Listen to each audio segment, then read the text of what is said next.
Good morning my dear friends.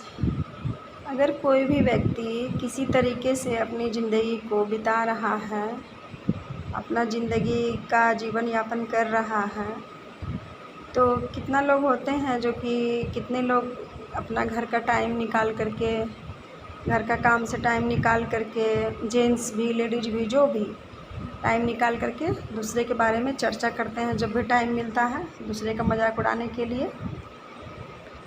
तो दूसरे का मजाक उड़ाने का हकदार आप तब तक नहीं हैं जब तक आप किसी का मदद करने के लिए आगे नहीं बढ़ते हैं। आप किसी का मदद करने के लिए अगर आगे बढ़ते हैं तो आप किसी का मजाक उड़ाने लायक थोड़ा बहुत हैं। मजाक उड़ाने का वैसे किसी को कोई ईश्वर ने हक नहीं दिए हैं। अगर ईश्वर इस संसार की रचना किए हैं तो सब कुछ करने वाले कोई एक उन्हीं का हक है। जीवन लेने का भी, जीवन देने का भी, सब कुछ का हक केवल ईश्वर को है। लेकिन कितना लोग टाइम निकाल करके दूसरे का पंचायत में लगे रहते हैं कि कोई ऐसा है वैसा है, लेकिन जो इस तरह का पंचायत तो करते हैं, लेकिन अगर कोई मदद की उम्मीद लेकर के उसके पास जाते हैं तो वो मदद नहीं करते हैं उसकी, लेकिन मजाक उड़ाने में बहुत आगे हो जाते हैं। जब आप किसी की मदद करने लायक नहीं हैं, किसी की पुकार को नहीं सुनते हैं, तो आप किसी का मजाक उड़ाने लायक भी नहीं हैं।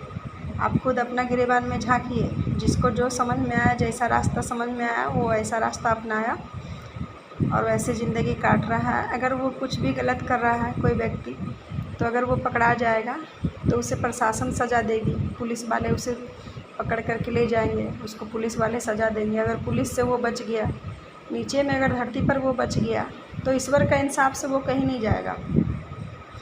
सारा इंसाफ तो एक एक चीज़ का एकदम सही सही फैसला ईश्वर करने वाले हैं। तो आप दूसरे का पंचायती बैठ करके ईश्वर का काम ना करें। ईश्वर का काम ईश्वर को ही अच्छा लगता है। दूसरे का गलती अगर गिनते रहेंगे बैठ के, एक तो आपका समय भी बर्बाद होगा, ऊपर से दूसरा का खामियां निकालते रहेंगे तो उसका सारा खामियां आपके अंदर आ जाएगा। ये ईश्वर का ऐसा इंसाफ है। तो ईश्वर का काम ईश्वर पर सौंपिए और आपका काम है दूसरे का।